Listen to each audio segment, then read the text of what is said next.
Assalamualaikum warahmatullahi wabarakatuh. Kami dari kelompok 1 akan mempresentasikan hasil kerja kami, yaitu resum buku The New Public Service karya Janet Wiedenhart dan Robert Bidenhart, yang beranggotakan Alvina Hanifah, Bill Derajat, Nuradila Ramadini, Ahmad Nuriman, dan Tasya Komala. Bab yang pertama yaitu membahas tentang administrasi publik dan manajemen publik baru. Pemerintah seharusnya tidak dijalankan seperti bisnis. Itu harus dijalankan seperti sistem demokrasi bersemangat. Sangat dianjurkan dalam menjalankan pemerintahan. Prinsip ini mengungkapkan komitmen merupakan prinsip yang dipilih pegawai negeri di seluruh dunia dalam melakukan suatu tindakan. Dari semua itu, mereka mempelajari banyak keterampilan baru serta pelayanan publik yang lebih baik. Administrasi publik lama. Untuk mengikuti model bisnis, pemerintah harus membentuk otoritas eksekutif yang pada dasarnya mengontrol organisasi hierarkis dan memiliki tujuan yang paling andal operasi yang mampu dan efisien. Dua tema kunci yang menjadi fokus untuk studi administrasi publik selama setengah abad berikutnya atau lebih. Adapun ide inti, unsur-unsur berikut umumnya mewakili arus utama pandangan administrasi publik lama. Yang pertama, fokus pemerintah adalah pada pemberian layanan secara langsung. Kebijakan dan administrasi publik berkaitan dengan perancangan dan menerapkan kebijakan yang berfokus pada satu kebijakan yang ditentukan secara politis objektif. Selanjutnya, administrator publik memainkan peran terbatas dalam pembuatan kebijakan dan pemerintahan ordinance. Alih-alih mereka dituduh pelaksanaan publik kebijakan. Penyampaian layanan harus dilakukan oleh administrator bertanggung jawab kepada pejabat terpilih dan diberi keleluasaan terbatas di pekerjaan mereka. Manajemen publik baru. Manajemen publik baru mengacu pada sekelompok ide dan praktik sementara yang mencari, pada intinya, menggunakan sektor swasta dan pendekatan bisnis di sektor publik. Melibatkan debat. Tentu saja manajemen publik baru bukannya tanpa kritik. Banyak sarjana dan praktisi telah menyatakan keprihatinan tentang implikasi dari manajemen publik baru dan peran manajemen publik ini model menyarankan. Bab kedua yaitu akar dari layanan publik baru. Pertama, untuk setidaknya 3/4 pertama abad ke-20, model arus utama administrasi publik yang diartikulasikan oleh penulis seperti Woodrow Wilson, Frederick Taylor, Luther Gulick, dan Herbert Simon, meskipun banyak pendukungnya menggambarkan administrasi publik ortodoks sebagai netral sehubungan dengan nilai-nilai, ternyata tidak. Di antara pilihan nilai yang dibuat dalam penggunaan model ini adalah deskripsi khusus dari peran administrator publik terutama dalam kaitannya dengan proses politik atau kebijakan. Pilihan upaya efisiensi atau sebagai lawan dari responsivitas dan lain-lain. Yang kedua, terlepas dari dominasi model ini, asumsi yang berlaku versi arus utama administrasi publik lama dibalas sering dan fasih oleh serangkaian penulis dan praktisi yang berpendapat untuk kebijaksanaan yang lebih besar, daya tanggap yang lebih besar, dan keterbukaan yang lebih besar dalam proses administrasi. Yang ketiga, manajemen publik baru telah menampilkan dirinya sebagai alternatif dengan cara birokrasi tradisional dalam menjalankan bisnis. Manajemen publik baru berpendapat bahwa pemerintah harus terlibat hanya kegiatan-kegiatan yang tidak dapat diprivatisasi atau dikontrakkan. Secara umum, mekanisme pasar harus digunakan jika memungkinkan bahwa warga akan diberikan pilihan di antara opsi pemberian layanan. Namun, di sini akan dilakukannya fokus pada prekursor yang lebih kontemporer dari layanan publik baru, termasuk yang pertama, teori kewarganegaraan demokratis. Yang kedua, model komunitas dan sipil masyarakat. Ketiga, humanisme organisasi dan administrasi publik baru. Dan yang keempat, administrasi publik postmodern. Kami kemudian akan menguraikan apa yang kami lihat sebagai file prinsip utama layanan publik baru. Bab 3. Melayani warga bukan pelanggan. Kebajikan sipil dan kewarganegaraan demokratis. Warga negara yang baik adalah warga yang sadar akan kewajibannya. Kewarganegaraan demokratis adalah dalam kesetaraan kewarganegaraan tidak relevan pengelompokan warga negara berdasarkan komposisi atau kategori keagamaan semacam umat mayoritas dan umat minoritas dan beriman. Ada 4 kategorisasi kebajikan sipil menurut Will Kimblake. Pelayanan publik sebagai perpanjangan kewarganegaraan. Pelayanan publik atau pelayanan umum adalah segala bentuk jasa pelayanan, baik dalam bentuk barang publik maupun jasa publik, yang pada prinsipnya menjadi tanggung jawab dan dilaksanakan oleh instansi pemerintah di pusat, di daerah, dan di lingkungan badan usaha milik negara atau badan usaha milik daerah, dalam rangka upaya pemenuhan kebutuhan masyarakat maupun dalam rangka pelaksanaan ketentuan peraturan perundang-undangan. Cara meningkatkan pelayanan publik. Ada pula di sini gambaran administrasi publik lama dan layanan klien. Manajemen publik baru dan kepuasan pelanggan. Tujuan administrasi baru untuk layanan klien adalah untuk merubah administrasi publik sedemikian rupa sehingga kalaupun belum bisa menjadi perusahaan, ia lebih bisa bersifat seperti perusahaan. Administrasi publik sebagai penyedia jasa bagi warga harus sadar akan tugasnya untuk menghasilkan layanan yang efisien dan efektif. Layanan publik baru dan layanan berkualitas bagi warga. Bab 4. Mencari kepentingan umum. Kepentingan umum adalah istilah untuk menyebut kesejahteraan masyarakat umum atau kesejahteraan bersama. Kepentingan umum biasanya dilawankan dengan istilah kepentingan pribadi atau perusahaan yang memiliki orientasi yang berbeda. Menurut Huybers, kepentingan umum adalah kepentingan masyarakat sebagai keseluruhan yang memiliki ciri-ciri tertentu, antara lain menyangkut semua sarana umum bagi berjalannya kehidupan yang beradab. Administrasi umum lama dan kepentingan umum. Administrasi umum adalah usaha kegiatan yang berkenan dengan penyelenggaraan kebijaksanaan untuk mencapai tujuan bersama-sama dan untuk kepentingan umum. Manajemen publik baru dan kepentingan umum. Manajemen publik baru bertujuan untuk menciptakan mekanisme dan struktur insentif untuk mencapai tujuan kebijakan melalui lembaga swasta dan masyarakat madani, dan mengarahkan menjadi katalis untuk mengembangkan kekuatan pasar dan melayani hanya cuma pelanggan. Layanan publik baru dan kepentingan umum.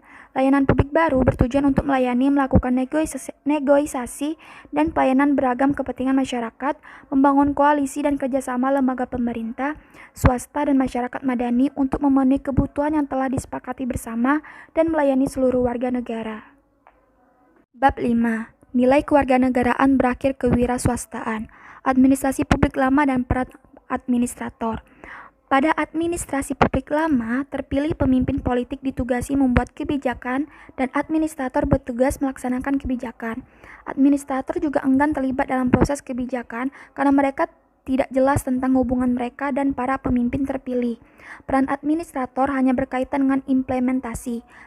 Pilihan utama tentang arahan masyarakat masih dibuat oleh terpilih pemimpin politik yang akan dimintai pertanggungjawaban setiap 2, 4, atau 6 tahun. Layanan politik baru dan peran administrator. Perbedaan layanan publik baru dan manajemen publik baru terletak pada keterlibatan warga dalam proses administrasi. Layanan publik baru dibangun atas tradisi demokrasi kewarganegaraan. Pemerintah membuka jalan baru untuk lebih langsung keterlibatan dengan warga. Manajemen publik baru dan peran administrator. Pada manajemen publik baru, administrasi mempunyai dua sisi yang berbeda. Di antaranya, di satu sisi, manajemen publik baru memahami peran yang jauh lebih aktif untuk administrator dalam proses kebijakan, peran pengusaha kebijakan. Di sisi lain, manajemen publik baru mendesak manajer untuk merespons tuntutan pelanggan. Dan jika memungkinkan untuk menyusun kebijakan sedemikian rupa, pelanggan dapat memilih, yaitu memindahkannya sebanyak mungkin pilihan keluar dari arena politik dengan mengubah alternatif kebijakan tersebut menjadi pilihan pasar. Manajemen publik baru lebih jauh memperluas suatu kebijakan. Menetapkan manajer publik sebagai pengusaha adalah elemen penting dari manajemen publik baru. Bab 6. Berpikir secara strategis, bertindak secara demokratis. Administrasi dan implementasi publik lama. Asumsi pertama tentu saja bahwa proses implementasi kebijakan top-down, hierarkis, dan searah. Diasumsikan bahwa kebijakan tiba sepenuhnya terbentuk di depan pintu badan administratif. Kedua, karena pengaruh manajemen ilmiah dan fase pada organisasi formal. Fokusnya adalah pada pengendalian perilaku sesuai dengan prinsip-prinsip yang diturunkan secara ilmiah ini. Asumsi ketiga, implementasi bukanlah bagian dari kebijakan proses. Proses administratif dan pembuatan kebijakan sama sekali terpisah. Dengan demikian, di sana tidak ada pertanyaan tentang apakah suatu kebijakan baik atau buruk. Manajemen dan implementasi publik baru. Sedikit agak sulit untuk menghilangkan asumsi mengenai implementasi proses yang tertanam dalam manajemen publik baru, karena manajemen publik baru tidak menangani implementasi secara langsung, melainkan teori pilihan publik dan publik baru manajemen menyarankan bahwa pada dasarnya pemerintah menyingkir sebanyak mungkin untuk memungkinkan tercapainya kekuatan dan intensif pasar tujuan umum. Pandangan implementasi yang dianjurkan oleh ahli teori manajemen publik baru adalah untuk menghapus fungsi mentasi dari birokrasi sebanyak mungkin, dan sebaliknya memperkenalkan intensif bisnis untuk memastikan bahwa program dilaksanakan dengan benar dan efisien. Pelayanan dan implementasi publik baru. Dalam pelayanan publik baru, fokus utama implementasi adalah warga negara, keterlibatan, dan pembangunan komunitas. Keterlibatan warga dipandang sebagai persetujuan priet dan bagian penting dari implementasi kebijakan dalam demokrasi, karena kebijaksanaan adalah harus dilaksanakan dalam implementasi kebijakan dan partisipasi warga. Bab 7. Akuntabilitas. Akuntabilitas dalam pelayanan publik adalah keterlibatan menyeimbangkan norma dan tanggung jawab yang bersaing dalam lingkungan rumit. Administrasi publik memiliki tanggung jawab terhadap konstelasi institusi dan standar, termasuk kepentingan umum, undang-undang dasar, norma demokrasi, dan tentu saja warga. Tanggung jawab administrator didasarkan oleh pengetahuan profesional dan norma perilaku. Mereka harus responsif terhadap nilai semua norma dan preferensi sistem tata kelola yang kompleks. Administrasi publik harus dapat melayani warga negara sebagai kepentingan publik. Untuk dapat melakukan pelayanan tersebut, administrasi publik tidak boleh membuat penilaian pribadi, tetapi tidak hanya dengan dialog organisasi, namun harus adanya pemberdayaan warga dan sipil yang berbasis keterikatan. Administrasi dan akuntabilitas publik lama memiliki ciri khas, yaitu pandangan yang formal, hierarkis serta legal tentang akuntabilitas. Pandangan akuntabilitas lama ini adalah administrator tidak boleh menggunakan kebijaksanaan dari dirinya, namun mereka hanya menerapkan hukum, aturan, serta standar yang ditetapkan untuk mereka oleh atasan hierarkis, pejabat terpilih, dan pengadilan. Manajemen dan akuntabilitas publik baru memiliki asumsi bahwa birokrasi tradisional tidak efektif karena mengukur serta mengontrol masukan daripada hasil. Pada manajemen dan akuntabilitas publik baru, masyarakat dianggap sebagai pelanggan, badan publik tidak bertanggung jawab melayani kepuasan seluruh masyarakat. Servis dan akuntabilitas publik baru memiliki prinsip demokrasi dan kepentingan umum. Pada akuntabilitas ini harus benar-benar melayani kepuasan masyarakat. Pemerintah harus menyediakan layanan atau produk yang diinginkan oleh mayoritas warga. Bab 8. Melayani daripada mengarahkan. Mengubah perspektif tentang kepemimpinan. Gambaran masyarakat pada saat itu tinggi bergolak serta tunduk pada perubahan mendadak dan dramatis. Sangat saling bergantung, membutuhkan kerjasama di berbagai sektor. Sangat membutuhkan kreativitas dan solusi imajinatif untuk masalah yang dihadapi. Alasan yang berubah perspektif tentang kepemimpinan adalah karena pada saat menerapkan bentuk perintah dan kontrol tradisional, kepemimpinan tidak mendorong adanya inovasi, melainkan terbentuknya keseragaman dan konvensi. Ada dua perubahan makna kepemimpinan. Yang pertama, di model kepemimpinan organisasi top-down tradisional, pemimpin adalah orang yang menetapkan visi grup, merancang cara untuk mencapai visi tersebut, dan menginspirasi atau memaksa orang lain untuk membantu mewujudkan visi tersebut. Kedua, pemimpin bukan lagi dianggap posisi hierarki, tetapi pemimpin itu merupakan proses yang terjadi di seluruh organisasi. Administrasi publik lama, manajemen eksekutif, memiliki prinsip utama bahwa kepemimpinan eksekutif itu persis seperti ditemukan pada organisasi bisnis, yaitu kesatuan komando, hierarki atau otoritas top-down, dan pembagian kerja. Administrasi publik lama dan manajemen eksekutif ini menganut sistem birokrasi, maka terjadinya batasan administrator untuk memenuhi kebutuhan klien, jadi badan pemerintah serta manajer tidak efisien dan terikat aturan. Manajemen publik dan kewirausahaan baru. Pada manajemen publik dan kewirausahaan baru, kepemimpinan sebagian dikalahkan oleh keputusan aturan yang intensif. Hal ini membuat kepemimpinan tidak tinggal di dalam diri seseorang, melainkan agregasi dan pilihan individu menggantikan kebutuhan untuk beberapa fungsi kepemimpinan. Layanan dan kepemimpinan publik baru. Pada kepemimpinan publik baru, kepemimpinan tidak terlihat dalam hal manipulatif, melainkan kepemimpinan dipandang sebagai bagian alami dari pengalaman manusia. Kepemimpinan di sini tidak lagi dilihat dari hak prerogatif yang dimiliki mereka di kantor publik tinggi, melainkan sebagai fungsi yang meluas ke dalam seluruh kelompok, organisasi, dan masyarakat. Beberapa interpretasi yang menonjol dan responsif dari pendekatan kepemimpinan yang baru adalah kepemimpinan berbasis nilai, kepemimpinan bersama, pelayanan bukan pemilik. Bab 9. Hargai orang, bukan hanya produktivitas. Perilaku manusia dalam organisasi, konsep kunci. Dalam organisasi yang pada prinsipnya dipahami sebagai struktur untuk mengatur interaksi dan proses. Tujuan dari struktur ini adalah untuk mendapatkan kinerja tugas yang efisien dan konsisten. Sementara, kita sekarang berbicara tentang struktur organisasi sebagai satu faktor antara beberapa dalam mempengaruhi perilaku pekerja, sebagai fokus dari manajemen, hierarki dan manajemen ilmiah. Weber menggambarkan struktur organisasi birokrasi sebagai karakter ditandai oleh hierarki otoritas, aturan dan prosedur yang diatur dan memformalkan posisi dengan tugas tetap, dan mengatakan bahwa struktur seperti itu akan menghasilkan kinerja yang dapat diprediksi dan efisien.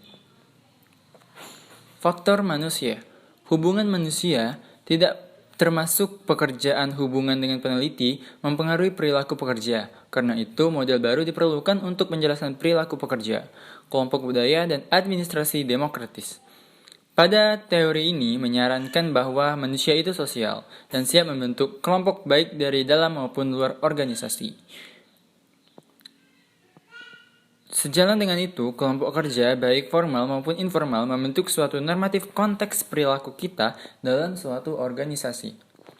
Administrasi publik lama menggunakan kontrol untuk capai efisiensi, yang mana didasarkan pada gagasan bahwa efisiensi adalah nilai unggul dan bahwa orang tidak akan produktif dan bekerja keras kurang Anda membuatnya.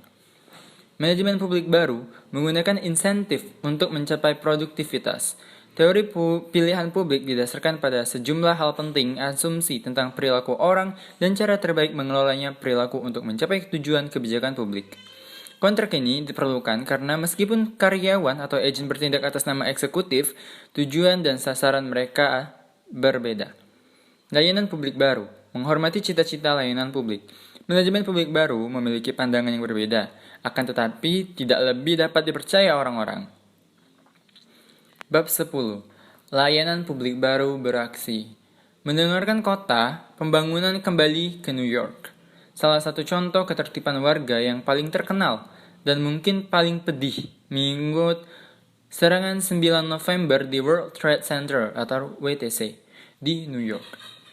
Banyak strategi termasuk Dewan Penasihat Rapat Publik dan surat-surat digunakan di New York untuk menarik partisipasi warga dan kelompok yang tertarik tentang nasib situs WTC. Penilaian kinerja yang diprakarsai oleh warga Iowa. Tata kelola melibatkan warga dalam desain sistem pengukuran kinerja dapat meningkatkan politik signifikansi dan kredibilitas tindakan, serta meningkatkan penggunaan kegelapan dari revolusi informasi yang diberikan kepada warga. Inisiatif keterlibatan masyarakat layanan Taman Nasional membentuk kemitraan dengan orang-orang yang paling banyak berinvestasi di taman, memastikan relevansi jangka panjang dari sumber daya dan program NTS. Inisiatif civic engagement ini, bagaimanapun mengambilnya, mengarah ke tingkat komitmen yang baru, secara resmi menetapkannya sebagai landasan dan kerangka kerja penting untuk mengembangkan rencana dan program untuk taman mereka. Layanan umum baru di Granville, Wisconsin. David Tebow, administrator kota Granville, Wisconsin, Menulis, saya yakin kebanyakan orang menganggap komunitas mereka unik dan menawarkan sesuatu yang lebih dan berbeda dari komunitas lainnya. Sebagai penduduk dan administrator kota untuk Grandville, Wisconsin, saya merasakan hal yang sama tentang kota saya. Keterlibatan masyarakat di seluruh dunia. Partisipasi mereka dalam beberapa diskusi ini telah memperkuat kami kegembiraan tentang kemungkinan keterlibatan sipil dan demokrasi, nilai-nilai dalam proses tata kelola. Tak heran, upaya memperlakukan nilai-nilai layanan publik berbeda tidak hanya dari yuridiksi ke yuridiksi di Amerika Serikat. Masa depan layanan publik baru. Layanan publik baru mengharuskan untuk memikirkan kembali proses organisasi, struktur, dan aturan untuk membuka akses dan partisipasi bagi mereka yang dilayani. Bab 11, kesimpulan.